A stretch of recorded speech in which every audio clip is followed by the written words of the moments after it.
Halo teman-teman semua, kami dari kelompok 2. Di sini kami akan menyampaikan atau menyajikan terkait pengenalan konsep pembelajaran berdiferensiasi. Nah, dalam video ini memuat mengenai pembahasan tentang pengertian pembelajaran berdiferensiasi dan juga contoh keragaman anak di kelas. Yuk, cekidot! Baik, seperti yang kita pahami bahwa setiap anak memiliki karakteristik dan kebutuhan yang berbeda-beda, sehingga setiap siswa akan berbeda dalam kecerdasannya, bakatnya, dan kecakapan hasil belajarnya. Keberagaman pada diri setiap anak perlu dipahami oleh setiap guru, sebab seorang guru tidak boleh menganggap siswa sebagai gelas kosong yang perlu diisi sama rata. Hal inilah peranan penting bagi sebuah pendidikan untuk perkembangan setiap anak sesuai dengan potensinya yang dapat berguna bagi bangsa dan negaranya. Perkembangan dan perubahan pendidikan saat ini hadir memiliki tujuan yang baik untuk memfasilitasi proses belajar dan mengajar yang dapat mengerti kebutuhan peserta didik. Selanjutnya, apa itu pembelajaran berdiferensiasi dan mengapa perlu pembelajaran berdiferensiasi? Pembelajaran berdiferensiasi ini bukanlah hal yang baru dalam dunia pendidikan, di mana pembelajaran berdiferensiasi ini pertama kali diperkenalkan oleh Carl and Tomlinson pada tahun 1999, yang dimana beliau menyatakan bahwa pembelajaran berdiferensiasi ini merupakan pembelajaran yang dapat mengakomodir, melayani, dan juga mengakui berbagai keberagaman siswa atau peserta didik ketika sedang belajar, sesuai dengan kesiapan, minat, dan juga preferensi belajar siswa itu sendiri. Diferensiasi pembelajaran ini di dalamnya terdapat keragaman layanan dari tinjauan perbedaan karakteristik peserta didik tersebut.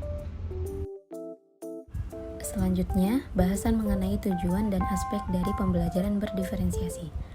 Tujuan dari pembelajaran diferensiasi selaras dengan Undang-Undang Nomor 20 Tahun 2002 tentang Sistem Pendidikan Nasional yang menyebutkan bahwa kurikulum pada semua jenjang dan jenis pendidikan dikembangkan dengan prinsip diversifikasi sesuai dengan satuan pendidikan, potensi daerah, dan peserta didik. Pembelajaran berdiferensiasi terbagi menjadi 4 aspek, yaitu yang pertama, aspek konten, yakni jenis muatan atau konten apa yang akan diajarkan guru kepada siswa. Misalnya, guru menyajikan isi materi yang bervariasi, bisa menggunakan gambar untuk siswa yang memiliki gaya belajar visual, dan menggunakan video pembelajaran untuk siswa yang memiliki gaya belajar audiovisual. Yang kedua, yaitu aspek proses, yakni proses yang mengacu pada bagaimana siswa akan memahami apa yang mereka pelajari. Misalnya, menggunakan metode pembelajaran yang berbeda sesuai kebutuhan siswa. Aspek konten dan aspek proses ini saling berkaitan satu sama lain dan dapat dilakukan secara bersamaan. Yang ketiga yaitu aspek produk, yakni hasil pekerjaan siswa setelah mempelajari materi pelajaran yang dapat mengukur ketercapaian tujuan pembelajaran.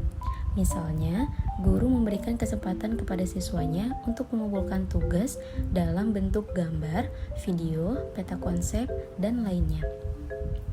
Aspek yang keempat yaitu aspek lingkungan belajar, yakni suasana kelas yang nyaman. Misalnya, guru dapat menyiapkan beberapa susunan tempat duduk siswa yang ditempelkan di papan pengumuman kelas sesuai dengan kesiapan belajar, minat, dan gaya belajar mereka. Jadi, nanti siswa dapat duduk di kelompok besar atau kecil yang berbeda-beda, dapat bekerja secara individu maupun kelompok. Pada dasarnya, guru perlu menciptakan suasana dan lingkungan belajar yang menyenangkan bagi siswa, sehingga siswa dapat merasa aman, nyaman, dan tenang dalam belajar karena kebutuhan mereka terpenuhi. Nah, contoh dari keberagaman peserta didik itu ada 10. Yang pertama itu ada etnis, seperti etnis Jawa, Sunda, Batak, dan lain sebagainya. Lalu etnis budaya, status sosial dan ekonomi, ada etnis minat, etnis perkembangan kognitif berdasarkan teori Piaget, lalu ada keberagaman dari kemampuan akademiknya, gaya belajar seperti auditori, visual atau kinestetik, lalu motivasi, perkembangan sosial emosional, dan juga perkembangan moral dan spiritual.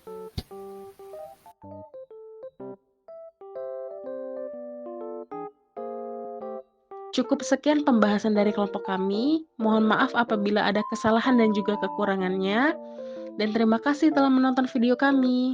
Semoga bermanfaat.